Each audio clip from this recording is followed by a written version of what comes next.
الله الرحمن الرحيم. النهارده هنعمل مع بعض، سامعين؟ ده مش بطاطس شيبسي. دي يعني حاجه معظمنا ما بيعملهاش، قليل اللي بيعملها بصراحه. بتتعمل بالسلق وفي بيتعمل طبيخ. طبعا في ناس ما بتحبهاش خالص علشان لما بتطبخ احيانا بيبقى ليها حاجه كده مش ظريفه فما بتجيبهاش.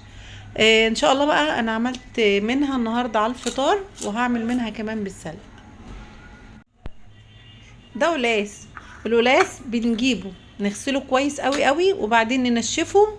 اهم حاجه تنشفيه، لا السكينه تبقى مبلوله ميه ولا ايديك مبلوله ميه ولا القلقاسه نفسها تكون مبلوله ميه، وتقشريه زي ما انت شايفه كده. عايزه اقول لك حاجه مهمه كمان. القلقاس ما بيتغسلش بعد ما يتقشر، اوعي تغسليه، عشان كده اغسليه كويس ونشفيه قبل ما تقطعيه.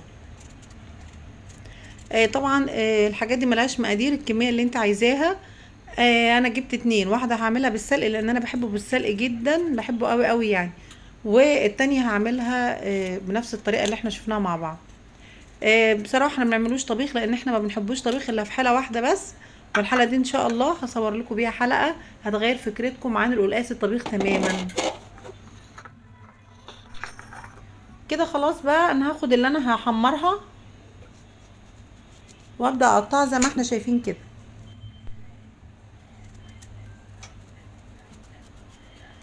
انا جبت طبعا قطعت الشيبسي عشان هي دي اللي انا هقطع بيها القلقاس شرايح رقيقه.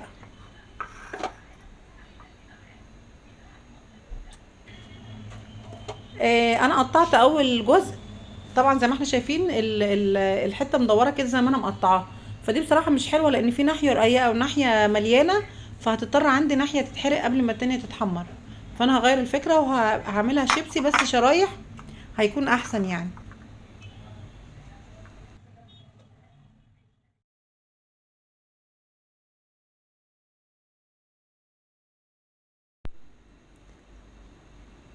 قطعناها شرايح، ناخد بالنا احنا بنقطع عشان ايدينا طبعا. اهو شايفين الزيت بقى على النار. هبدأ احط القلقاس كده واحده واحده، ما تمسكيش القلقاس مره واحده وتحطيه، لازم واحده واحده علشان ما يمسكش في بعضه.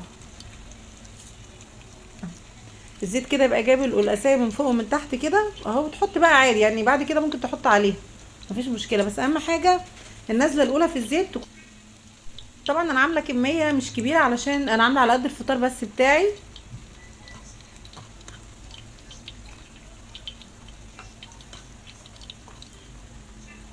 لو انت بقى هتعملي كميه يعني عدد وكده، لا زودي الزيت شويه ومش هياخد منك وقت خالص، هو عموما ما بياخدش وقت، زيه زي البطاطس بالظبط. هجيب بقى بقيه القلقاسيه بقى وهقطعها صوابع، يبقى انا هعمل جزء شيبسي وجزء صوابع.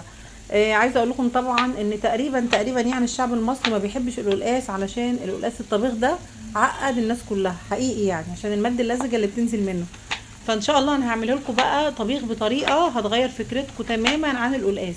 بس طبعا مش هعمله في الحلقه دي لسبب ان انا مش عايزه اطول عليكم، عايزه الحلقه تبقى خفيفه كده واللي يتفرج ما يملش من من الفرجه. هقطع ده بقى صوابع كده، صوابع على قد ما اقدر تكون متساويه وشكلها حلو. وهاكد تاني، ما يبقاش السكينه لما مبلوله ميه ولا القلقاسه مبلوله ميه ولا ايدك مبلوله ميه. هرص بقى الصوابع دي كده عشان تتحمر.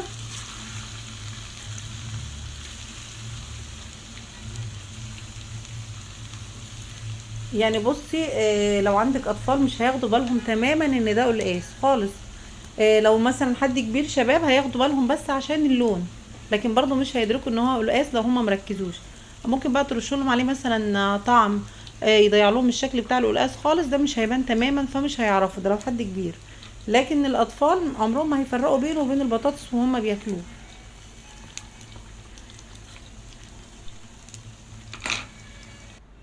كده خلاص بعد ما طلع.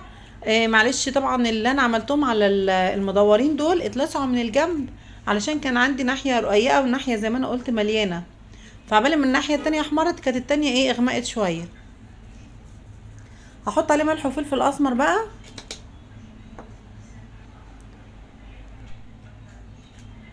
شايفين اهي مقرمشة وزي الفل. عايزه اقول لكم بقى، لما تقدموه مع الكاتشب بيبقى حلو قوي قوي. ويا ريت الكاتشب ما نشتروش من بره يا جماعه، نعمله في البيت احسن وانضف بكتير قوي. انا عاملاه قبل كده بصراحه وطلع زي اللي بره. هسيب لكم الطريقه بتاعته تحت في اللينك عشان اللي حابب يعمله. انا كده وصلت معاكم لنهايه الحلقه. يا ريت لو الحلقه عجبتكم يا ريت تعملوا لايك وشير، ولو اول مره تشوفوا القناه يا ريت تعملوا اشتراك وتفعلوا علامه الجرس علشان يوصلكم كل فيديوهاتي.